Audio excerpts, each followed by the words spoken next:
In this video, we'll talk about the new details of the Hour of Joy that will shock you. We'll look at secret scenes, and I'll share some crazy theories. Hour of Joy is the event behind the factory's downfall. In the finale of Chapter 3, Poppy gives us real answers. Playing the recording, she explains that the Hour of Joy was a factory slaughter organized by our good friend, the Prototype. On August 8, 1995, all the toys at the factory revolted and overthrew their human masters, ruthlessly killing them. In the recording, we see Huggy Wuggy, Kissy Missy, Boxy Boo, the homeschool teacher, Mommy Longlegs, and Catnap breaking free, cutting through the human staff and leaving a trail of bodies behind. As Poppy tells us later, the killings were chaotic, and both those who knew about and those who didn't know about the factory's experiments were killed.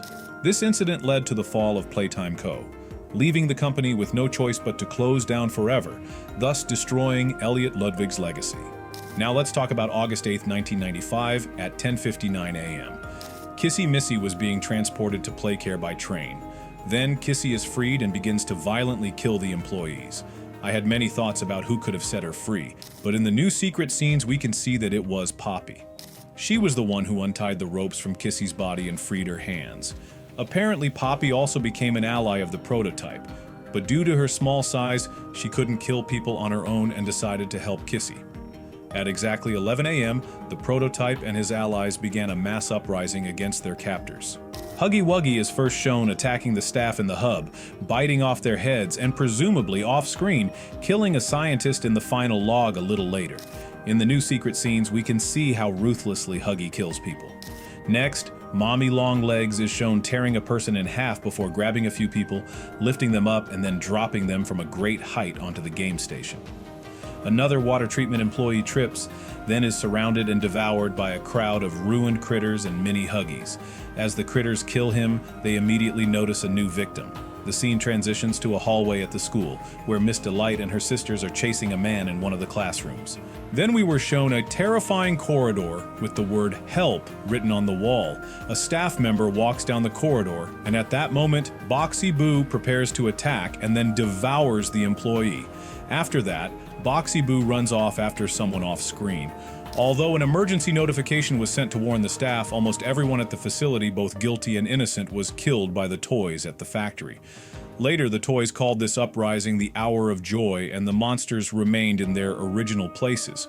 After the event ended, the bodies of all the fallen employees were dragged to the deepest parts of the facility, where the toys ate them as a source of food for survival. Let's discuss some interesting facts you may not have known about the Hour of Joy. 1. Poppy hinted that she had heard voices and screams for some time, but didn't specify how long this lasted. This means that some staff members may have survived the initial event, but were later tracked down and killed. This means that the Hour of Joy lasted not just an hour, but much longer, and some employees were still in the building amid all the horror for some time, but were doomed to die. 2. Hour of Joy that took place on August 8th is a reference to the Five Nights at Freddy's video game series, with the first game released on August 8th. 3. It's unclear whether the smiling critters participated in the joyful hour besides Catnap. Dog Day claims they resisted the Prototype's control, but although the details are not revealed, he suggests they were killed for their resistance. After the incident, it remains unclear whether an investigation was ever started. Late Pierre sent resource extraction specialists to gather toy parts, while the Prototype sent Huggy, Mommy, and Boxy to stop them and use their bodies to feed the other experimental subjects, who were beginning to starve around the factory. Eventually, Playtime Co. stopped sending specialists, putting an end to the Bigger Bodies initiative. This left the experiments without a constant source of food, which either ran out or was cut off. The experiments, now desperate and without options, began attacking each other for sustenance. Any spare toys or toy parts left behind by the monsters were grafted onto the Prototype, who reanimated them. This method kept the experiments alive for the next decade.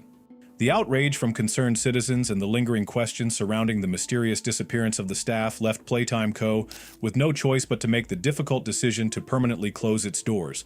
Thus, Elliot Ludwig's legacy and hopes were forever ruined. However, in the years that followed, the company was eventually forgotten by the public as the Playtime Comer factory doors remained unattended by authorities until the player's final return in 2005. What do you think about the new secret scenes from the Hour of Joy? I have a few more interesting theories on the subject. Let's talk about them. We've all heard about the so-called Hour of Joy, constantly mentioning it when telling stories about monsters and theories. But what really happened that was shown to us on the last cassette of the 3rd chapter? You could say they paid for their cruelty, but there is a truth in this story about those who are pitiful. No, not the monsters, but the people who were made into monsters, the children who died in the shelter, and the ordinary employees who had no idea what was happening inside the company. They are all truly pitiful, but almost all of them died, and subsequently, the monsters began to die at the hands of their own kind. The story is quite convoluted. Despite seeing directly what happened in the Playtime company, the most natural thing was the uprising of monsters against people. And we know the context of this uprising: inhumane experiments, horrible conditions, attitudes towards monsters. The leader of this uprising turned out to be Prototype Experiment 1006, the same monster that was also mistreated. I would even say that he was treated particularly badly, as we hear from the cassette that a certain scientist wanted to extract information from him. By the way, his name is Dr. Harley Sawyer, and he proposed making bigger monsters for the company. The Hour of Joy turned into a horrifying end that sealed the fate of the joint organization Playtime and its employees, ending its legacy with a bloody massacre. As Puppy remembers, everyone at the factory on that day was slaughtered indiscriminately, whether they were innocent or not. Many of these adults and employees were foster parents to children, and many cared for them without even knowing about the cruelty happening behind closed doors, about where these children were. Children turned into monstrous dolls. I remember hearing every moment of it. It went on so long, agonizingly long. They tried to hide, to run, anything to stay alive. I remember their cries.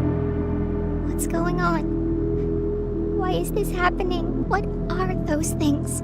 Senseless slaughter, that's all it really was. They killed everyone. The guilty, the innocent. Didn't matter. All of that death didn't fix anything. And then, once it was all over, they dragged those corpses down below where they'd never be found. And they ate the bodies to stay alive. Prototype has to die. For this. For everything. Many adults were even turned into dolls for not complying with the organization's agenda and wanting to fight against them, so opposing Poppy's event makes sense, as most people didn't deserve the cruel treatment they endured. Splattered across the factory with blood smeared all over, the factory and blood-soaked handprints were grim reminders of that fateful day. Their screams of fear and agony still echoing through the corridors. In reality, the only thing that separated adults from evil scientists and employees became blurred, a thing of the past that was their innocence and the struggle for a righteous cause to free themselves and others from those who oppressed them and turned them into these dolls. This innocence was wiped away, and they became what they despised, turned into monsters who killed anyone in their way. Poppy explains how after this event they became uncontrollable monsters, and that's why they needed to be stopped. But as in any conflict, there are always two sides to the story, and the grim place is not the best sign. Going back to the beginning, Elliot Ludwig, the founder of Playtime Co., was always passionate about creating the most realistic dolls of the mid-20th century, always striving to produce the most cutting-edge toys, and the dolls were very innovative. His obsession with creating realistic dolls becomes even more severe when one of his close ones dies, apparently his daughter, which prompts him to experiment with puppy flowers, which, as they explain, have miraculous properties that make things come alive.